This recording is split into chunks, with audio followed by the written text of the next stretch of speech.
in the name of Jesus. All our mentees, all the mentees of Dr. Stephen on the way, all over the world on the internet, some of them that are coming, Lord, hasten their steps in Jesus' name. We dispatch angels of the Lord around to protect us in the name of Jesus. We bind and cast out anything called frustration, anything distractions in the name of Jesus. Thank you, Lord, against us prayer. For in Jesus' mighty name we pray. Amen.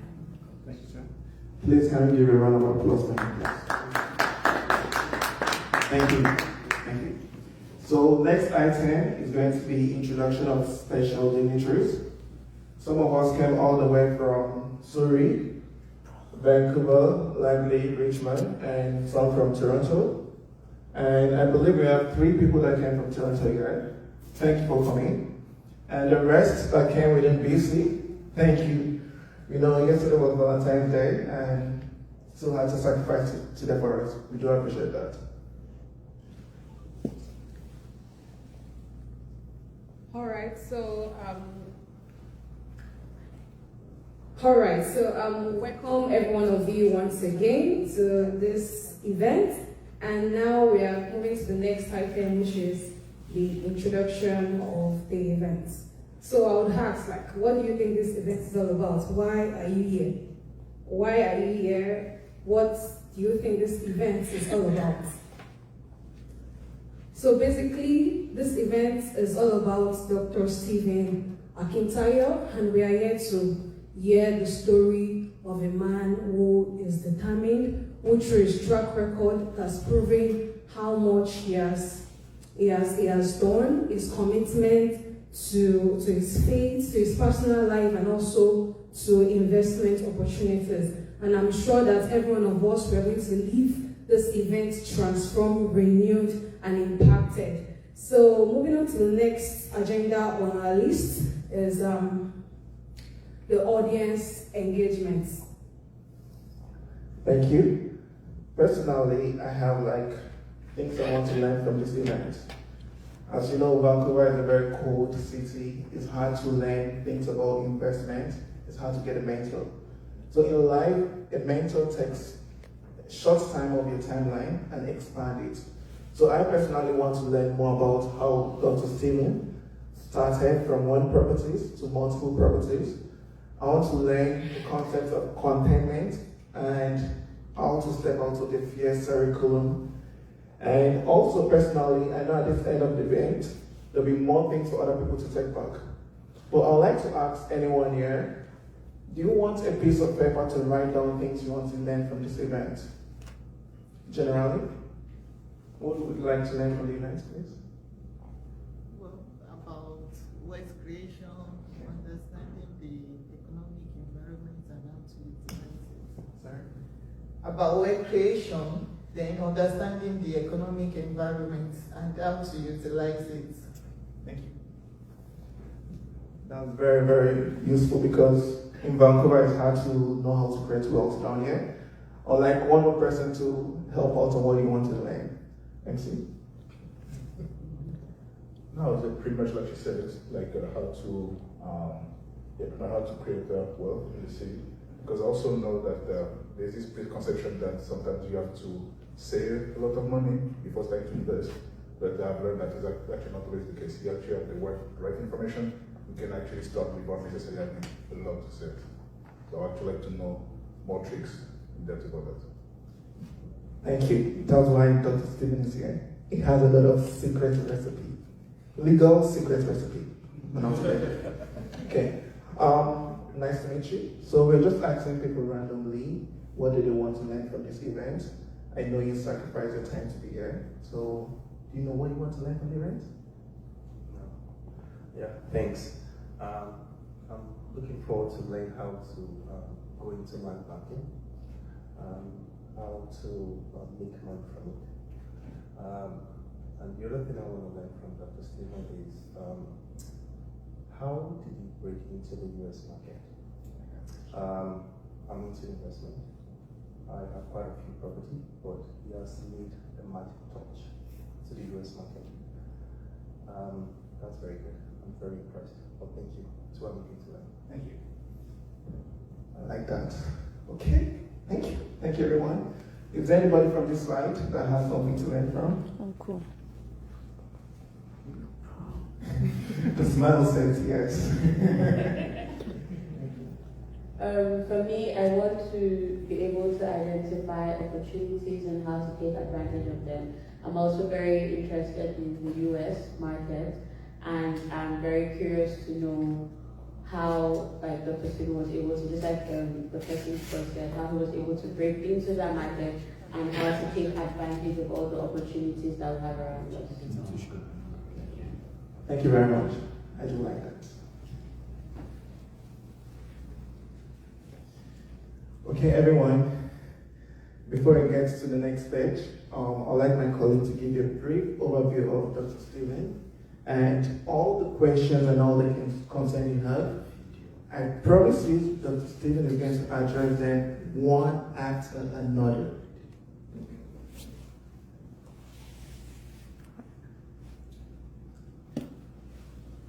Okay, so ladies and gentlemen, it is my honor to introduce to you all a man whose vision, resilience, and dedication have made him a force in the world of investment and entrepreneurship, Dr. Stephen Akintayo.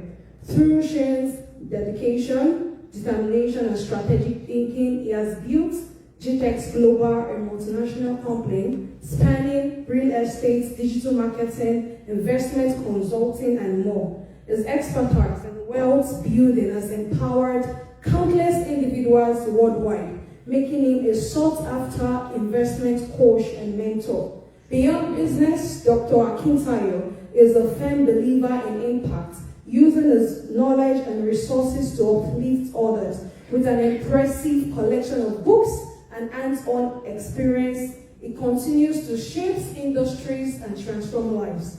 Join me in welcoming the remarkable Dr. Stephen Akintayo as we watch this video.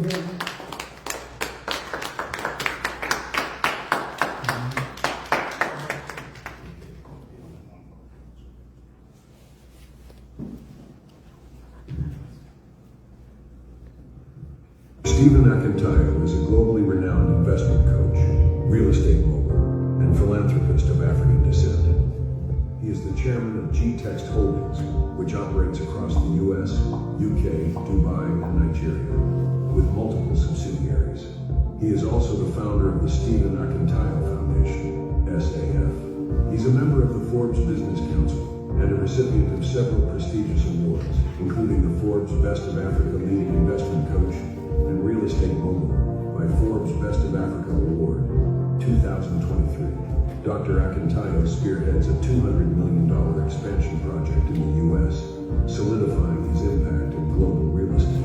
His vision is to control 25,000 green and smart homes across 4 continents and have a real estate portfolio of $40 billion under management by 2035. Through the Stephen Akintayo Foundation, he aims to empower 1 million entrepreneurs by 2050, offering grants and mentorship to drive financial independence and sustainable development. An advocate for wealth creation education, he founded the Stephen Akintayo University. Robert Kiyosaki, John Maxwell, Brian Tracy, Grant Cardone, Ryan Serhat, Sam Median, Les Brown, Dan Watt, and Dr. Cosmos Maduka are among the many facilitators at Stephen Akintayo University and authored 45 books, including Billionaire Habits.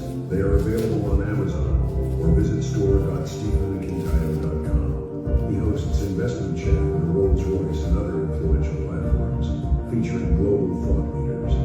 Despite humble beginnings in Maiduguri, Nigeria, Dr. Akintayo overcame adversity to build a multi-billion-dollar empire. He holds degrees in microbiology, strategic leadership, and real estate investment, and is a Harvard alumnus. Driven by social impact, he launched the Mercy Food Bank, aiming to feed 1 billion people by 2050. Dr. Akintayo loves adventures like travel, skydiving, scuba diving, hot air balloon experience, swimming, and golfing, and many more adventures. He's married and blessed with children, and continues to inspire through his transformative vision, leadership, and philanthropy. To invite Dr. Stephen Akintayo for a speaking engagement, kindly visit www.stephenakintayo.com. www.stephenakintayo.com/booking or email EA@stephenakintayo.com. Okay, welcome everyone. So I want to start by thanking all the volunteers. Good job putting this together. I love to start early. I think we had a similar experience in Toronto. And I hope Canada people are not giving me the impression that they still do African time in Canada. Right.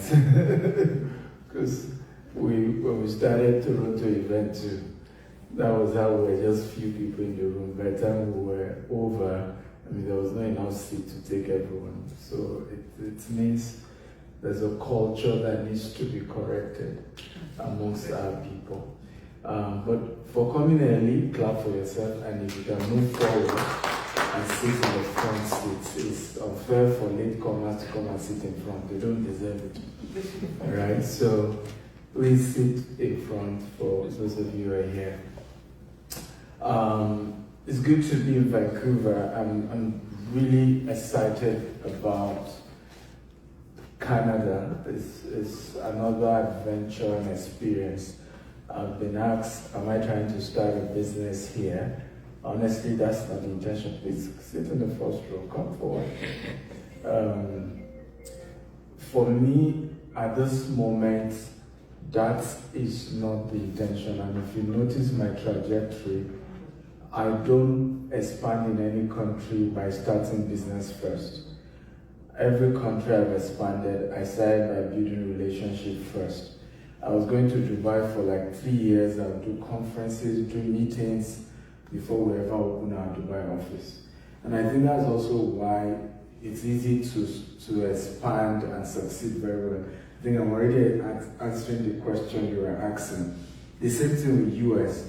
I've been going to US since 2015, doing seminars, most of them free, spend my money, thousands of dollars.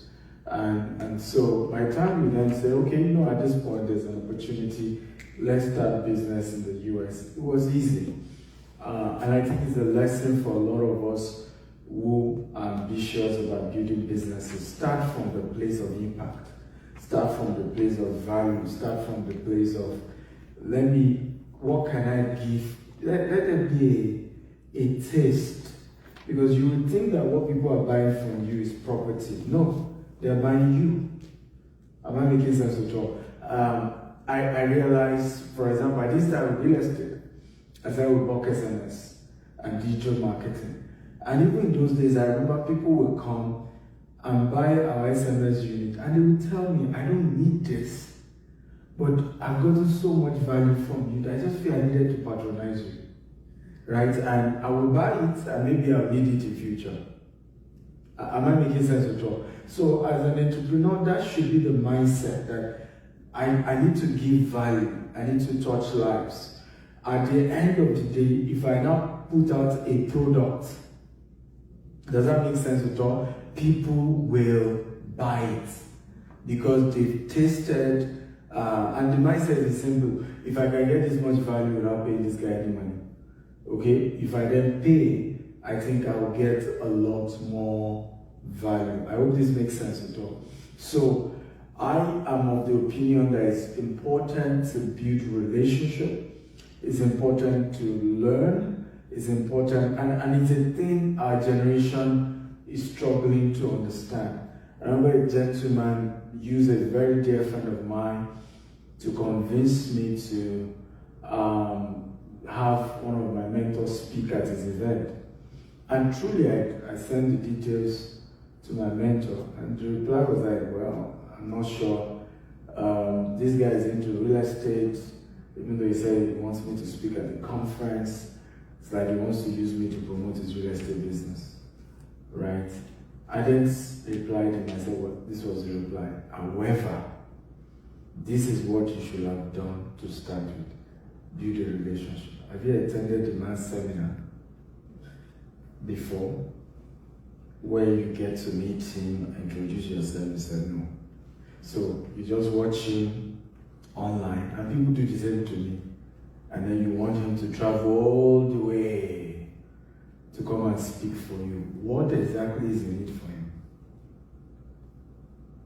I'm not making sense at all. There's a difference if what's the need for him is loyalty. That this person has demonstrated faithfulness to me. I'm not making sense at all. And I'm paying back that loyalty he's demonstrated. That's a different thing. Okay? But now you want straight up, let the man come and speak at my conference. What exactly is a need for him or her? So we must understand why I say this, and you write it down. Poor people go to work, rich people build network. Right?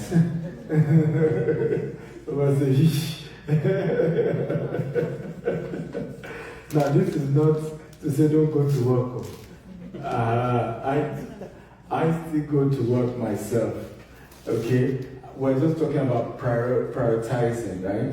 So poor people prioritize going to work, you know, $30 an hour. How much do they pay? $40 an hour.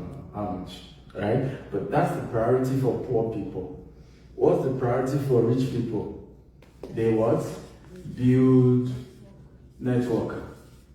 So I took 2 of the volunteers here for a dinner with a guy called Dan Locke. I don't know how many of you know him.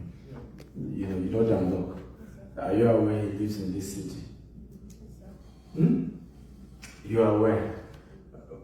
Some of you are, some of you are not. Okay? But very, very great guy.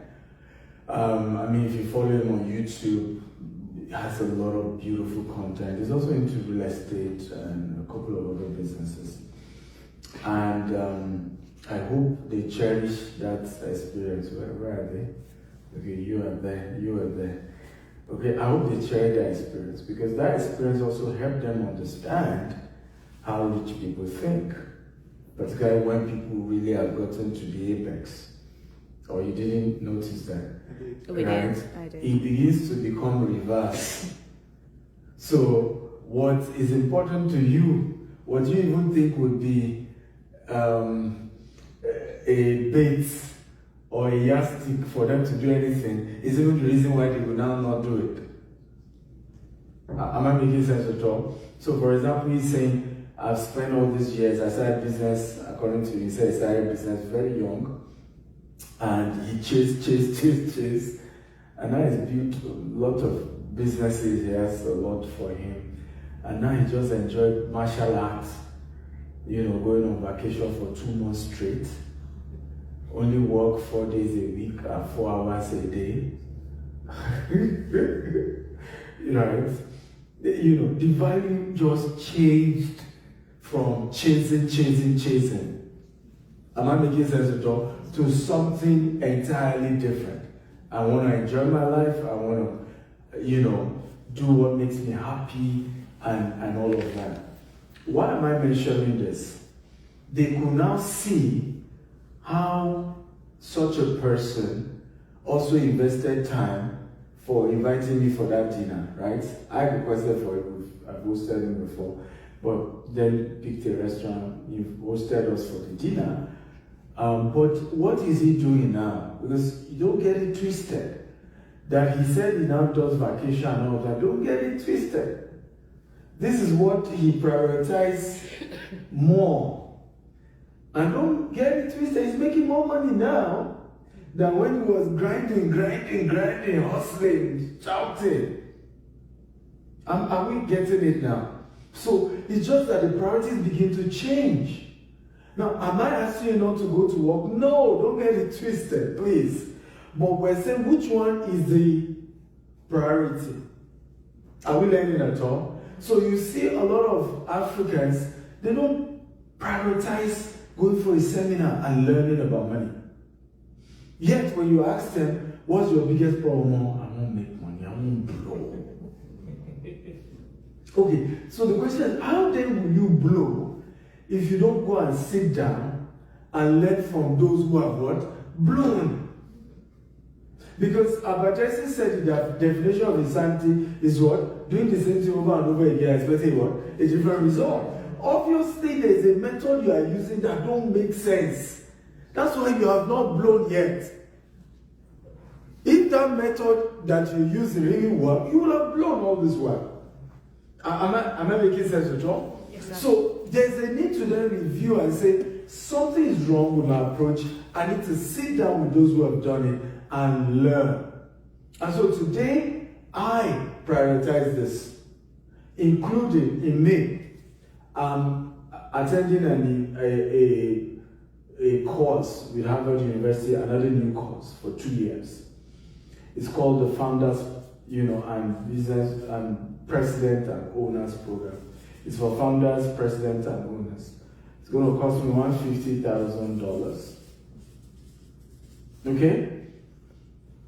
The question is, why would I want to blow $150,000?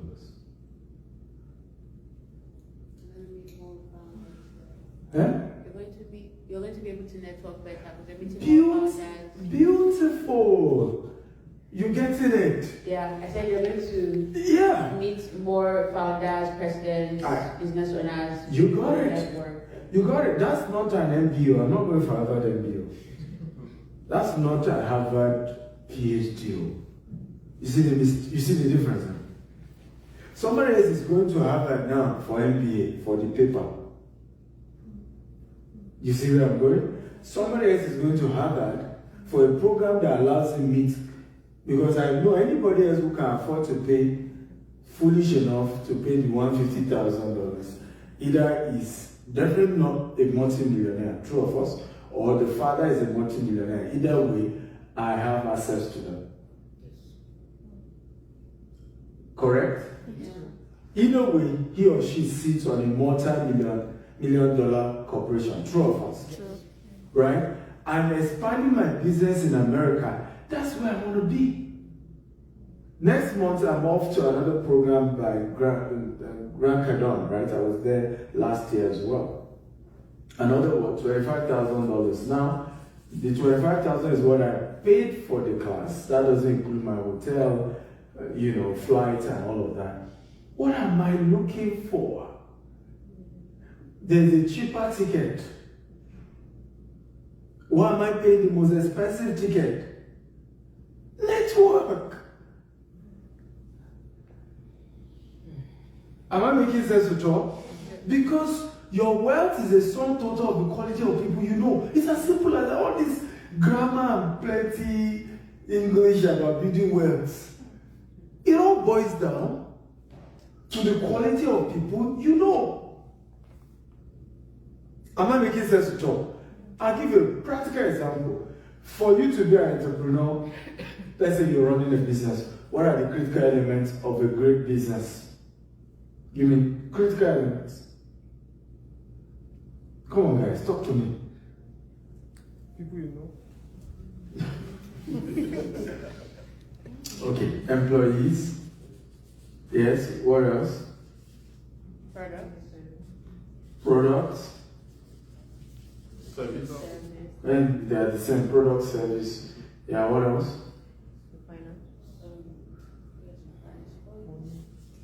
Clients now. Right? Employee, product, service, wherever it is, and clients. What do you notice in these three things? These are the critical. Every other thing falls in. You have finance. You have an accountant under employee now who handles what? The finance department. Don't you so? Yeah. Right? Every other thing falls under here. So, but what do you notice in these three elements? Real people. Of the entire three most critical things, two of it is still about people. So, do we agree that the greatness of the business, Apple, Google, is a function of these guys and these guys? Do you agree? Yes. Yeah. Do you also agree that it's a function of the quality of these guys? Yeah. Right? Do you also agree that how rich the company is a function of these guys too? Am I making sense at all? So I have a relationship that I work with Microsoft. And my thinking is, Microsoft, of course, we know what a Microsoft Office, isn't it? and all this other stuff. Only to be asking a question, what do you guys do? I'm a product analyst, business analyst. What product? Is it more than this Microsoft? He said, no. So apparently every day, Microsoft still builds products, right? What we call B to what? B2B. And what? B to what? G. No. B to C is the one you know. But it's not what brings the largest money. The biggest money comes from what? B2B and B2G. Because your average B2C is paying Microsoft how much for Microsoft Office? $20 a month. Right? I'm not making sense at all. Now, your average business, like asking Amazon Microsoft to design something customized for their operations, is paying Microsoft how much? Millions of dollars. Average government is paying Microsoft billions. Are you aware of recently where there was a hack into a particular Microsoft hospitals, airports? Come on, I'm not making sense at all. So what is this telling you and I? Your business is only as big as the people who are either the employees or the client. So do you see again why this concept of what? Building network should have been the priority and should be the priority. The challenge, however, why we don't always prioritize is because it's uncertain. Oh, who knows what I'm talking about? So yes, I go and visit this rich man, we have dinner, and then he gives me some gems, but okay, give me money, sometimes I won't. You hear people say, we have been over-mentored or underfunded. Right? Plenty motivation, no capital for business. Have you heard things like that? But ultimately, what they don't understand is that we have also funded people who turn out to be nothing. In fact, if you follow me in the last 3 years, we've been giving grants. I don't know who saw it. $5,000, we're just giving people. Are you aware that only less than 10% of them I can trace to be standing as we speak?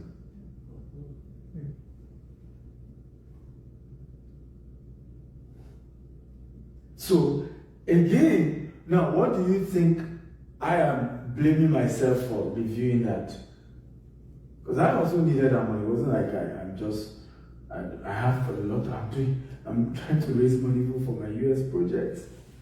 So it's not as if I have so much I just feel like dashing. No. Because people get it twisted. I don't want the volunteers to miss this. Can they bring their chairs? They're streaming live. They're streaming live outside. They're saying it? Yeah, they're streaming live outside. So are they watching it? Yes. They're watching it because They're watching it live fine. outside. That's fine. Because I don't want them to miss this. It's important. You don't volunteer and then you miss, what you're volunteering for. But I think 1 hour later they can even just come. So are we learning here? Yes. So where did I stop? Building US projects. Yes, but the question is, what do you think I blame myself for reviewing that? Anyone? Monetary. I think the monetary process have been Monetary process, okay, miss? grants. No. The vetting process. Vetting process, that's one. What else do you think I'm looking at? Why did we have over 90% failure rate? We put our money into these people's businesses and many of them we can't say, okay, the money we give them necessarily transform them into something bigger. It's like the talent. Hmm? It's like the talent that, how do you put it? I think they didn't have enough information about what they wanted to do with the money. Training. I'm blaming myself for saying you should have focused on training them first. Right? You can even say you must go through a 1-year program. Some of them will be consistent learning for 1 year.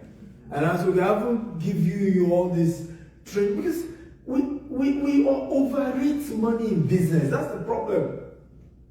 We overrate the importance of money in business. Heavily overrated. Heavily overrated. This conference, for example, telling you this conversation about overrated.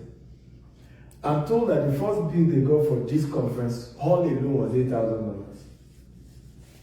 Right?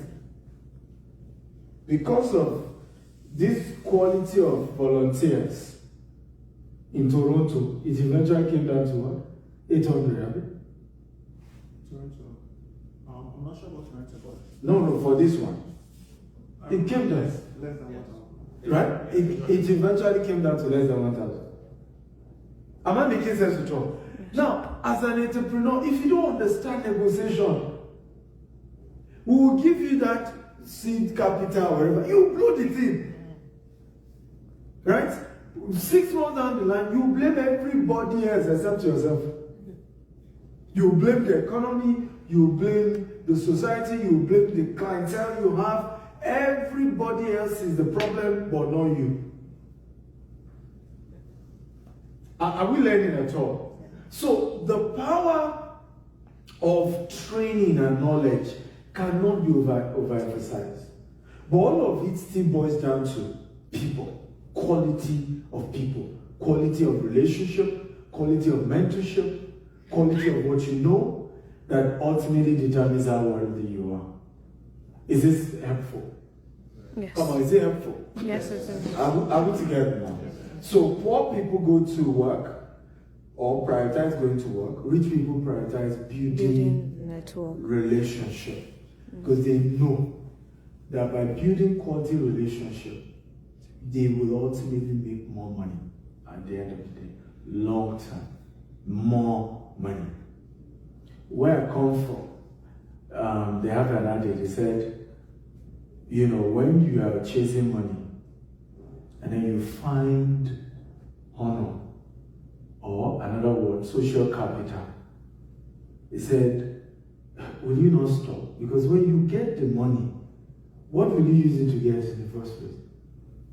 It's still, who is a Yoruba person who knows this idea? Please go ahead. Say it. That's exactly what it is. No, say it in Yoruba. Say it in Yoruba. Tàbá ń wá owó lọ, tá a pàdé ìjì lọ́nà. The deal is done. Like you can just finish the program. Like tàbá ń wó lọ, tá a pàdé ìjì lọ́nà. Tàbá rówó tán, ṣé kìí ṣe yìí náà la fẹ́ fi rà? Like when you make the money, you are still going to chase honor and prestige, right? Absolutely. Am I making sense at all? Because you are chasing money. Are you aware when you become rich, the priority will still be quality relationship? You don't understand. I have a very good friend, and this guy made money from tech, Bitcoin, all this crypto. Stupidly rich. Now, I mean, what he had in asset, properties in billions of naira, and Koyi, and all of that. But guess each time we meet, his biggest frustration that people don't know him. I'm talking about people that matter. And so sometimes, you know, he's meeting and they're just, because he's not famous or he's not known, and then you just see people just look down on him and really underrate him. You see where I'm going now? So, and that's what we're saying here. Why not just prioritize relationship to start with? That we still end up giving you both the wealth, am I making sense at all? As well as, you know, good image, good perception, social capital, and all of that. Is somebody delivered today that our approach should change? Yes. Go for quality relationship. build relationship, right? Sometimes I practically don't mind paying to host people at my conferences to strengthen our relationship. I don't know if you understand what I'm saying. And I've watched, it's now my wife now says, my husband, I understood what you were doing years ago. Because years ago, I was just going that extra mile. My wife would be like, what's wrong with my husband? This money, I know what we can use it for. Okay? But having to pay, and I know my husband is also a great speaker. So why pay anybody to come and speak on your platform? You're even the one making them popular. You know, she used to argue and have those conversations. But today she gets it. Because she's now seeing the benefits of those relationships down the line. Because there are people who became rich without building quality relationships, and they still fall down, and they still have crisis, and they always wonder what's the problem. You did not, I put it this way, if you are going to climb up, you must raise other people. Because when you are at the top, some people must hold you. Else you what? Fall. You fall. If there's nothing holding, look at this now. Right? Because nothing is holding it. But we can stack all this book up, and then this guy can have a higher height. True. The same thing with you and I. It is quality relationship that holds you up. I've shared stories many times, and because of doing business, I've been delivered many times from crisis just by people that I don't even know, but will tell me, you are my Oga. Years ago, I used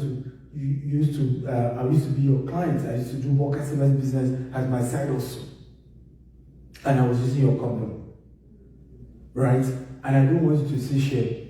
I know you're a great person. I know there must be error somewhere. Because I built the right relationship. Have we learned something today? Yes. Okay, so let's get into the meat and greets proper. I have a couple of books here. I will just have us review it, and then I'll take questions, and then we can sign the books and take pictures, and we head home. Is that okay? Yes, sir. So I have how many books there? 1, 2, 3, 4, 5, 6, 7, 8, 9, 10. So I have 10 books to review. I won't be able to. I'll just talk briefly about each one and pick a lesson under each book for us to learn. And then, of course, when you buy it, you are able to read it and learn a bit more. So which one should I start with? The first book here is The ABC of American Real Estate. This is called Scaling Your Business with Integrity. It's the latest with Dr. Cosmos Maduka, alongside this one called Becoming a Billionaire Realtor. Then we have the Global Real Estate Investment Handbook. We have Billionaire Habits for Pastors. We have the main Billionaire Habit. It was the first to come out. We have Billionaire Habits for Entrepreneurs. We have Billionaire Code. We have Maximizing Your Real Estate Investment. We have Becoming a Billionaire Land Banker. So, which one do you want me to talk about first? Billionaire Habits, Billionaire Land Banker. Who else? The most recent one. Who else? We are voting here. Which of the book do you want to talk about first? Billionaire Realtor. Billionaire Realtor, because you're a realtor. Yes, well, yeah? Huh? Billionaire Habits. Who else? Billionaire Realtor. Billionaire Realtor, because you're a realtor. Billionaire Habit for Pastors. Because you're a pastor. Okay? Who else? Everybody has spoken. Billionaire Realtor and Billionaire Habits are the two major one leading. So which one should I go for? Billionaire Habits for Entrepreneurs. Okay, so let me start with the first. Billionaire Habits. The secret billionaires use to build wealth that poor people do not use. Now, one of the first secrets I shared in the book is what I just mentioned here, which is that poor people prioritize going to work, rich people prioritize building relationship.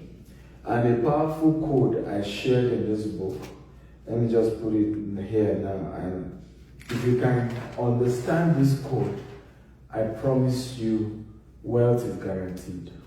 And the code is very simple, right? It says HW plus HS, let me see, no, SW, HW plus SW equals to N. Can anybody guess what this code is? Hard work or smart work? Mm-hmm.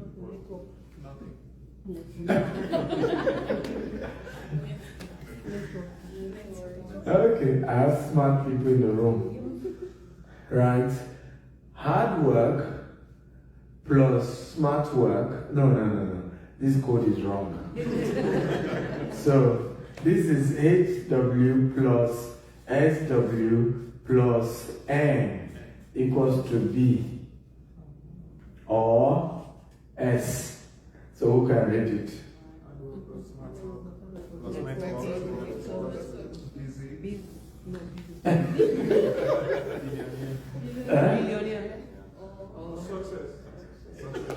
Clap for yourself. Right? So, hard work plus smart work plus what? Network equals to billions or success. Right? So when I started, this was what I started with. Don't let anybody deceive you. Hard work is important. And there's nothing wrong with it. Am I making sense, John? Hard work is what? It's important, and there is nothing wrong with working hard. There's nothing wrong with it. However, the next step is what? Smart work. And I argue to tell you that whether they call it hard or smart, work is still part of it. And who agrees with me that there's nothing about work that is lazy? Whether it is the hard one or the smart one. Work is still what? Involved. And work is still work. Okay? So, at first I ran with this. Then later, I jumped on this. But oh boy, hey, the day I added this child, I knew what it means to be rich. I don't know that you get what I'm saying. The day I added this, I understood what the definition of wealth is about. Let me ask you a question. And we shared this, me and Dr. Cosmos shared this in this particular book. Maybe I'll talk about it later. Are you aware that even if a billionaire does not give you money, the fact that people see you together is already worth a lot of money? Are you aware? Yes. Am I making sense with you? So, Dr. Cosmos puts it this way. He said, if, Stephen Akintayo, what's your name? I need somebody volunteer. Today, decided to come to Cos Charis. Cos Charis, I don't know whether some of you are familiar with them in Nigeria. They represent Rolls Royce, Land Rover, BMW, Jaguar, all of them, right? In Nigeria. And so they have showroom. And that if you come now to their showroom and say, can you give me the latest Rolls Royce Colonel? And in 1 week I will pay you. What do you think will happen to this man? You two tell us, what do you think will happen?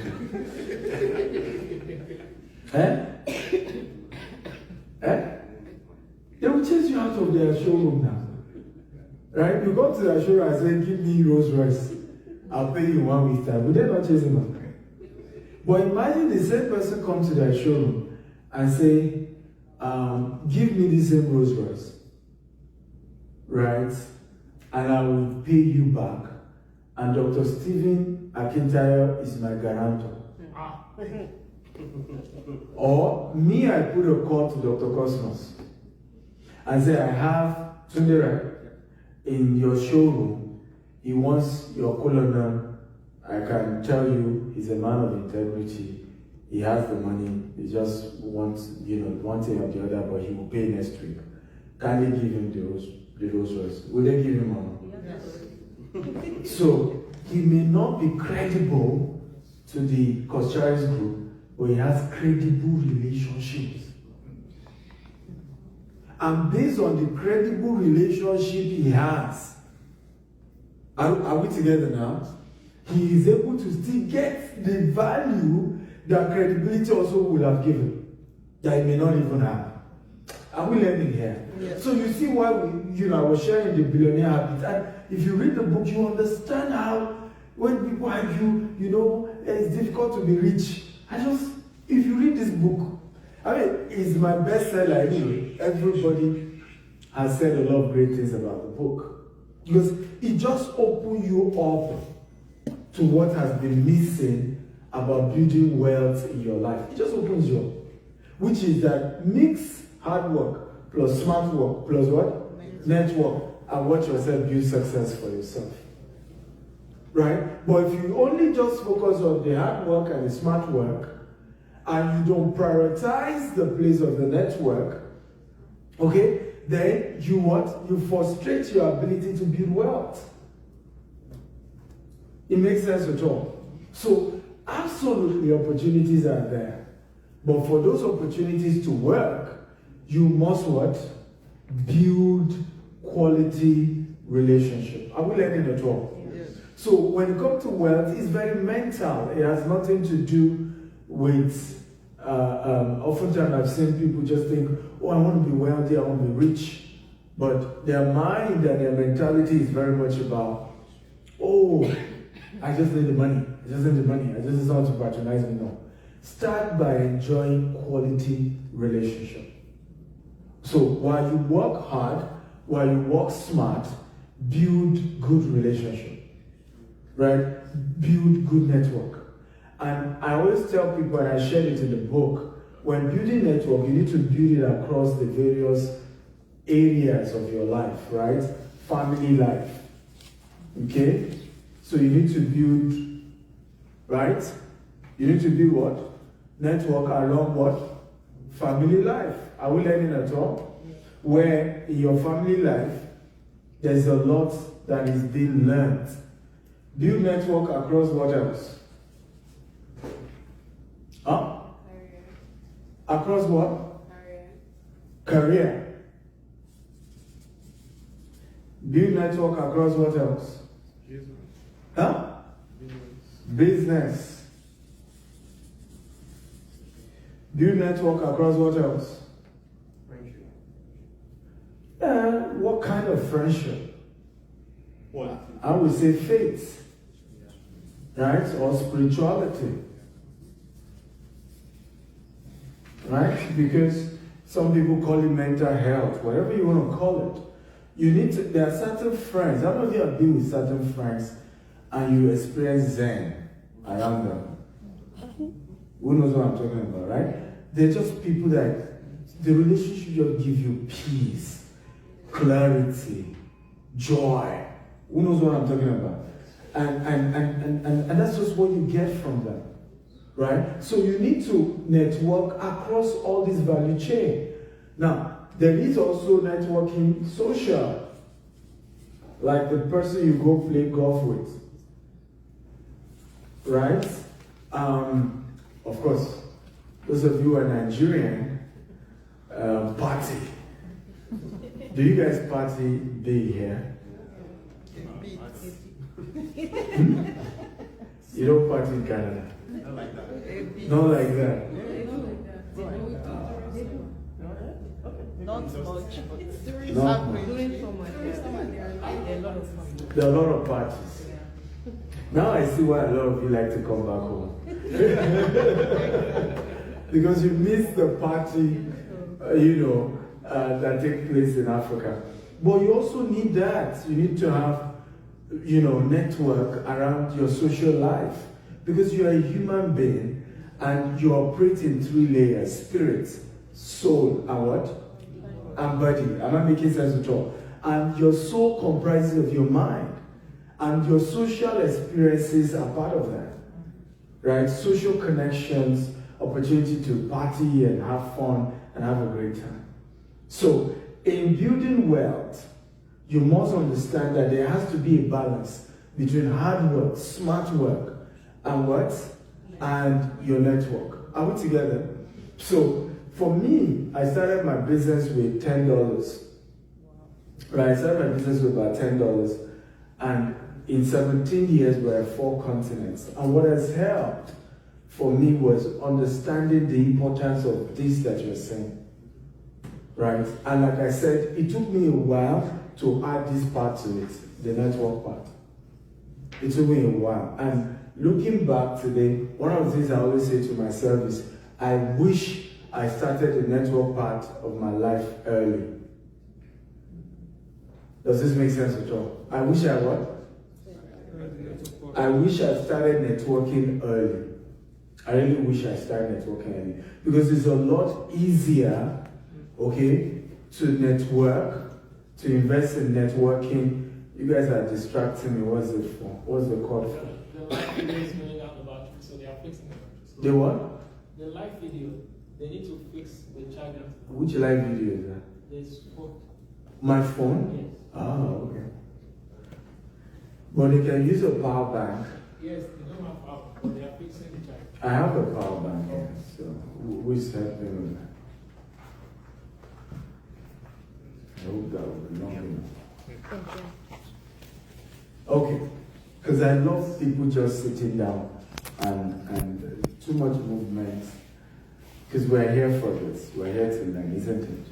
Right, so when we get distracted about, putting this, putting that, it just defeats the purpose of why we're here. So, one of the things I shared in the Billionaire Habit book is that you have to build your network across different aspects.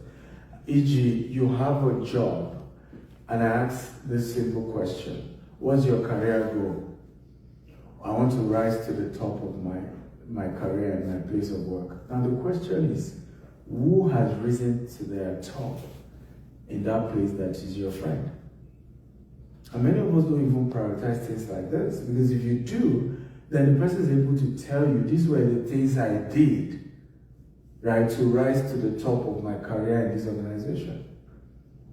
So I don't do anything without looking for a mentor, a friend, somebody that I can network with in that area that then makes it easy for me to what? To go further. Does that make sense at all? E.g., this meeting, for example, will have been much difficult if not for the volunteers who put it together. Right? Because I'm visiting Vancouver for the first time. Am I making sense at all? And as much as for me, I just want to network and have a great time, right? But the fact that there are people who have been following me over the years, we say, hey, we're going to put this together for you. We're going to get it, people to listen to you. We love your message. It resonates with a lot of people. Then it's made it easy. So your life gets easier. Wealth creation becomes easier when you leverage on what? Networking. Makes sense? So what is my assignment to you, and I shared it in the book, is can you make a list of 7 people in Vancouver that you want to build friendship with? Right? People who you can call role model, they represent where you want to move up to, that you are not yet out, and that you want to make a list and then you want to try and reach out to them. And I shared in the book why and how you can reach out to such people. So I'm sure somebody is thinking, well, it's easy to make the list, but the problem is, how do I convince them to be friends with me? Who is thinking that? Yeah? You are? I am. Okay. How do I convince them to be friends with me? I've shared that also in the book. How to convince high network people to be your friend. Right? The first strategy is to compliment. Everybody say compliment. Compliment. Most of them have social media handle. Right? They're on social media. Go follow them on social media. Comment on their article. comment on something they're doing, right? And if you do that consistently, you would think they are not watching because many have other people managing their social media. I think we have 4 of us who manage my social media. I'm inclusive, but we have 3 other people who manage my social media for me. But the most consistent people who comment on my page, I often go to my comments and I read the comments. And over time, there are people that I notice who are consistent, and I've reached out to my team and said, invite this person. He's been consistent on my page. Okay? So many of us want to network, connect with high network people, but we forget that if you can just be intentional about making a list of these people, complimenting them. Are we together now? Over time, what do you notice? Many of them will be willing to build relationship with you. Are we together now? So that's one of the model. Another model is gifts, right? I had a friend who wanted to move to the international court. He wanted to work there. And so, but he wasn't from a rich family. And so he was wondering how he's going to get scholarship and all of that. And then he was given an advice. And I said, who is the president of the International Criminal Court? Right? Can you go to Abeokuta in Nigeria and sew a native cloth called Adire? Mail it to her via DHL with a letter complimenting her. And this young man did that. And guess what happened? He got a letter back. The woman was like, wow, I got your mail. Thank you. How can I help you? Right? Of course, he replied, I want to be at the International Criminal Court. And that was it. So, leveraging on gifts can be helpful in building relationships with high net worth individuals. Now, the question you'll be like, but they're rich. They don't need the gifts. But can I shock you? Most people don't give them the gifts. That's the problem. Right? Most people believe because these people are rich, they don't need anything. Right? Rather, everybody wants to get from them, particularly if you're from Africa, you know what I'm talking about. Right? Everybody feels entitled to a rich man in Africa. And it's something you just do. I get hundreds of requests every day. And the requests are almost as though you are making a demand, like I'm owing you or something. Am I making sense at all? Yes, sir. But that's the culture, right, from Africa. Everybody just feel, hey, I need to get something from you. You're rich. But the culture of saying no, rather than asking, I want to send a gift, it helps you, many wealthy people, to open their doors. Right? Because now they are wondering and they want to pay back and they don't like the fact that it's like they are owing you, right? And these begin to open the doors. Are we learning at all? Yes, we are. Okay, so what's the next book to review? Billionaire Habit for Realtors, right? So I've sold over $1 billion in terms of real estate across 4 continents. And one of the powerful secret I shared in the book. By the way, we have a 30 days challenge for realtors, and it's free. How many of you are aware of this? You're aware. Have you been part of it? No, I'm not kidding. You're not kidding. Why? So we have a 30-day challenge. A sales challenge is to teach realtors how to sell, and it's free for the last, I think today is day 16 or day 15. You can be part of it. One of my biggest secrets to selling real estate are a couple of things. Number one, I shared, it's called, in the book, it's called social capital. Everybody say social capital. Social capital. Social capital. And social capital starts with what we call social proof. Okay? You need to be able to have a proof to what you're selling. Right? One of the major weaknesses that we have, particularly as people of color, is that we've been taught, and that, who knows this adage from Africa, that when your yam is ripe, what do? you cover it, isn't it? Okay? And many of us continue to grow with that mentality. As much as sometimes there are advantages to that, but there are a lot of times where you run into bigger trouble because people can't see the transparency of what you're doing. Am I making sense at all? I would have run into trouble today with my level of fame and success if I had not documented everything I've been doing in the last 17 years. So today you can Google you could see my picture, you could see what I was doing, 17 years ago, 15 years ago, 12 years ago, 10 years ago, 5 years ago. I practically shared everything. Even book